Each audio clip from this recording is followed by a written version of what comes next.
सामने रखा कंटेनर दिखने में तो साधारण था, लेकिन उसका वजन काफी ज्यादा लग रहा था। अजीब बात यह थी कि अंदर सिर्फ 2 लकड़ी के बक्से थे। गाजा कस्टम ऑफिसर ने कंटेनर की अच्छे से तलाशी, लेकिन उसे कुछ भी अजीब नहीं मिला। पर असलियत ये थी कि कंटेनर की एक परत के पीछे कई अवैध लोग ठुसे हुए बैठे थे, जो चोरी छिपे देश में घुसने की कोशिश कर रहे थे। ऑफिसर ने अपने एक सिपाही को कंटेनर के अंदर खड़ा कर दिया और खुद आगे के हिस्से में चला गया। फिर जैसे ही उसने इशारा किया, सिपाही ने कंटेनर के बीचों बीच गोली चला दी। अब साफ हो चुका था कि कंटेनर अंदर से खाली नहीं है। ऑफिसर फिर से अंदर गया, लेकिन इस बार गोली चलाने का आदेश नहीं दिया, बल्कि अंदर छिपे लोगों से कहा, अगर तुम सब बाहर आ जाओ तो तुम्हें कुछ नहीं होगा। तभी बगल में रखे लकड़ी के बक्से में कुछ हलचल हुई और एक लड़की धीरे धीरे बाहर आई। ऑफिसर ने वादा किया था कि किसी को नुकसान नहीं पहुंचाएगा, लेकिन अगले ही पल उसने गोली चला दी। कंटेनर के अंदर खून और चीखें गूंज उठी।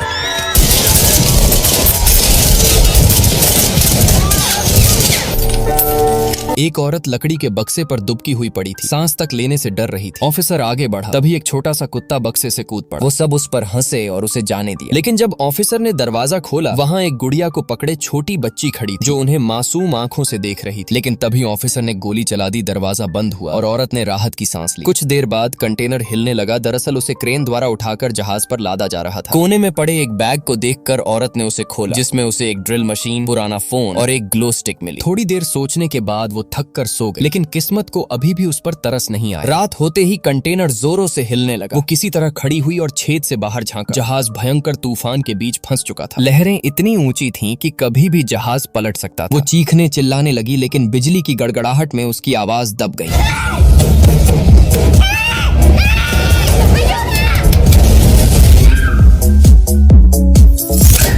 जब उसे होश आया, कंटेनर में पानी घुस चुका था। वो जल्दी से सूखे हिस्से की तरफ भागी। उसने छेद से बाहर देखा, अब कंटेनर अकेला समुद्र में तैर रहा था। उसका फोन टूट चुका था, बचने की कोई उम्मीद नहीं बची थी। वो हार कर बैठ गई। तभी उसके पेट में हलचल हुई, मानो उसका बच्चा उसे हौसला दे रहा हो। ये सोचकर वो फिर उठी और कंटेनर में चीजें तलाशने लगी। पहले बक्से में तो कुछ नहीं था, सिर्फ प्लास्टिक के लंच बॉक्स पड़े थे। दूसरे में कुछ कपड़े मिले, जिससे उसने अपने गीले हुए कपड़े बदल लिए। बाकी बक्सों में टीवी, हेडफोन और शराब जैसी बेकार चीजें थीं। पर किसे पता था कि यही चीजें आगे उसकी जान बचाएंगी। उसने टेप से छेद बंद किया और सो गई। पर कुछ देर बाद टेप उखड़ गई, पानी फिर से अंदर आने लगा। तब उसे प्लास्टिक लंच बॉक्स का ख्याल आया। उसने रबर बैंड और बॉक्स को इस्तेमाल करके छेद को बंद कर दिया। अब उसे थोड़ा भरोसा हुआ कि वो जिंदा रह सकती है। फिर टीवी के बक्से में उसे एक पाइप मिला, जिससे उसने पानी को बाहर निकालना शुरू कर दिया। कई कोशिशों के बाद पानी धीरे धीरे कम होने लगा, पर तभी उसके पेट में दर्द शुरू हो गया। बच्चा अब जन्म लेने वाला था। बाहर तूफान आ गया। आखिरकार बिजली की गड़गड़ाहट के बीच वो एक लड़की को जन्म देती है, लेकिन अब एक नई मुसीबत, वो दूध नहीं पिला पा रही थी, क्योंकि उसके शरीर में कुछ बचा ही नहीं था। दोनों माँ बेटी अब भूख से मरने की कगार पर खड़ी थी। वो चारों ओर देख रही थी कि अब क्या करे। तभी उसकी नजर ड्रिल मशीन पर पड़ी। उसने सोचा कि ऊपर छेद करके वो बाहर निकल सकती है। वो तुरंत ड्रिल चलाने लगी, पर आखिर में जाकर ड्रिल खराब हो गई। अब उसके पास कोई रास्ता नहीं था। वो रोते हुए चीजें फेंकने लगी। तभी एक मल्टी टूल चाकू उसके सामने जा गिरा। उसने फिर कोशिश करने का फैसला किया। वो 5 दिनों तक लगातार चाकू से कंटेनर काटती रही। उसके हाथों में छाले पड़ चुके थे और एक टाइम बाद वो चाकू भी टूट जाता है। प्यास से बेहाल औरत समुद्र का पानी पीने की कोशिश करती है, लेकिन आखिरी पल में उसे सर पर डाल लेती है। तभी उसने ऊपर की छत पर कुछ पानी की बूंदें देखी। वो चिपक कर उन बूंदों को चाटने लगी, लेकिन वो काफी नहीं थी। जंग लगा पानी पीने से उसे उल्टी होने लगी। उसे वहां फंसे हुए 7 दिन 7 रातें हो चुकी थी। वो लगभग बेहोश हो गई थी। तभी ऊपर से कुछ बारिश की बूंदें गिरी। वो धीरे धीरे उठी और मुंह खोलकर उन बूंदों को पीने लगी। फिर उसने प्लास्टिक के डिब्बे रखे ताकि और पानी इकट्ठा कर सके, लेकिन जब उसने डिब्बे का ढक्कन खोला तो उसका रिंग टैब टूट गया। और तभी उसके दिमाग में एक नया आइडिया आया। उसने कुछ स्ट्रैप्स और स्टील के बेल्ट्स निकाले और ऊपर की प्लेट में थोड़ी जगह बनाई। फिर पूरी ताकत से नीचे की ओर खींचा।